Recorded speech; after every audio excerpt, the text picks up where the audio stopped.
Do the rich people cringe and say, don't tell them that, Robert? Yes. Don't tell people what you know. Right. Keep them poor. So my father was the head of education, PhD, all that stuff. I go home and ask him, said, why don't we learn about money in school?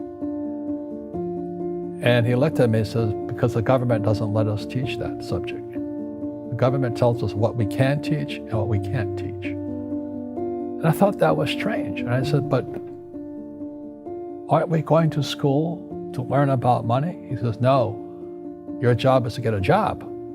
I said, but you get a job to earn money. He goes, no, you're supposed to just get a job. I went, no. Isn't the purpose of a job to earn money? He goes, you're correct. I said, so why don't I just learn about money? I can skip the job part, you know? And he got flustered and he said, if you want to learn about money, why don't you ask your best friend's father about money? And I said, why? That's Mike. So I asked him.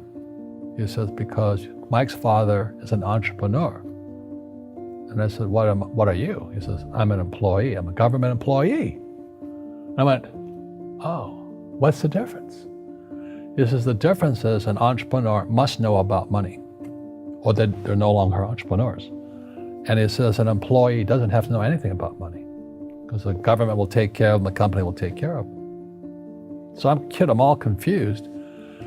But I took my dad's advice and I trundled over to Mike's father's office and knocked on his door and I said, hey, I'm here, 9 years old. Teach me about money. He says, beat it, kid, you know. But that's where the story of Rich Dad, Poor Dad started. And finally, through persistence, my rich dad started teaching me about money on one condition. And that condition was he would never pay me. He says, the moment I pay you, you think like an employee. He says, that's the trap. Entrepreneurs work for free. And now I'm 9 years old, my head's going cracking in half.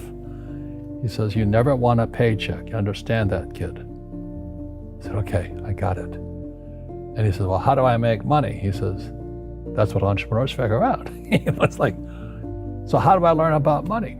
So he would just break out a Monopoly game board. So I would work for free. I'd pick up cigarette butts, and he had hotels and restaurants, and I would clean and do menial tasks. And as I got older, I started getting into office work and marketing and accounting, and I was an apprentice basically, but I always worked for free. And he would teach me about money, but the way he taught me about money was playing Monopoly. And finally one day I got upset. I said, well, when are you going to teach me about money? He says, what do you think we're doing? We're playing Monopoly. He goes, no. What do you think we're doing? We're playing Monopoly. He says, what do you think we're doing? So I don't know. I'm teaching you about money. And then that's when, you have one greenhouse. He says, there's many formulas for great success in money. There's thousands of them, but one of the best ones is found on the game of Monopoly. It still is today. 4 greenhouses, 1 red hotel. I said, what? He says, one of the greatest ways to acquire great wealth is playing Monopoly in real life. 4 greenhouses, 1 red hotel. Well, is that all there is? He goes, that's it. And he says, what do you think I'm doing? And I went, I don't know. So then he took me out and he showed me his greenhouses. And 10 years later, when I was 19, I was now in school in New York, and I come back to Hawaii, and Rich Dad had bought the biggest piece of land smack dab in the middle of Waikiki Beach. And when you go to Waikiki Beach today, you'll see the Hyatt Regency Hotel. That was his hotel. Just like the game of Monopoly. Just like the game of Monopoly.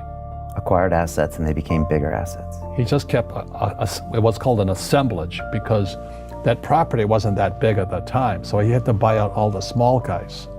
Because Waikiki was a little dirt water little town. So he'd buy out this shop owner and buy that shop owner. And it took him a while, but he finally assembled this large piece of property. And then he and Hyatt put up this giant hotel. And it just sold for $800 million. So that's how I learned about money.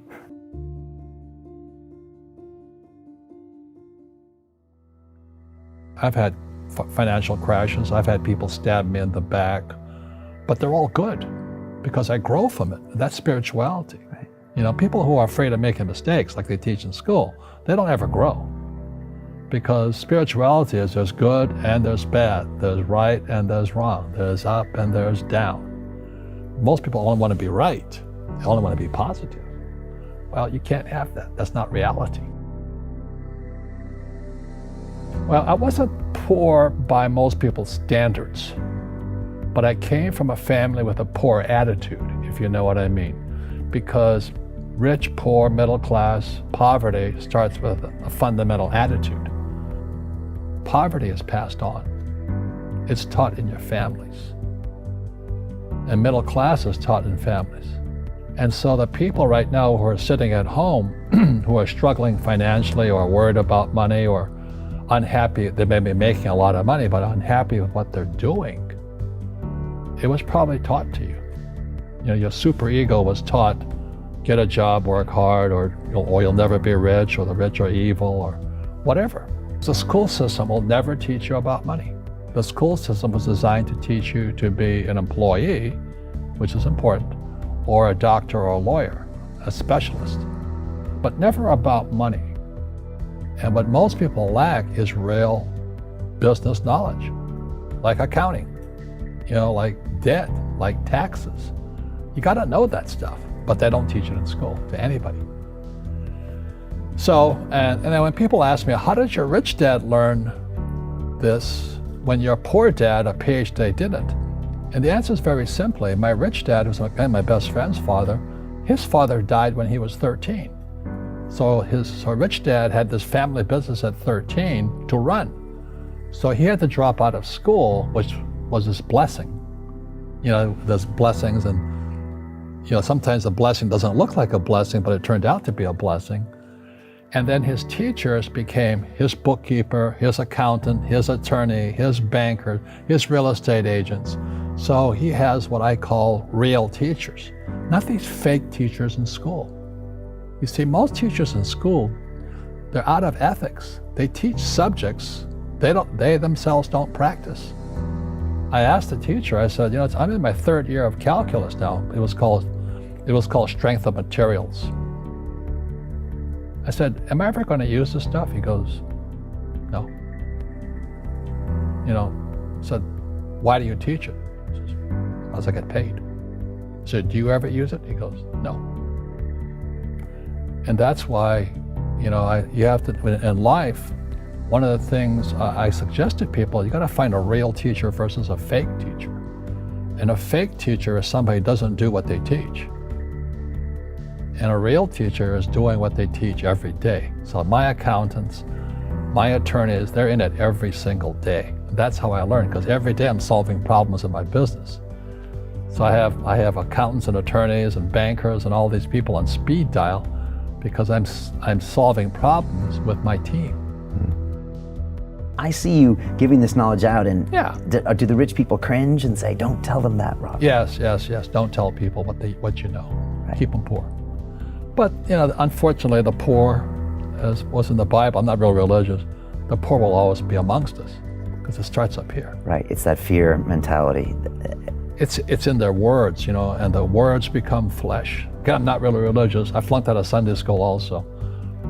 But when they say I can't afford it or I can't do that, they go down. They become what they say.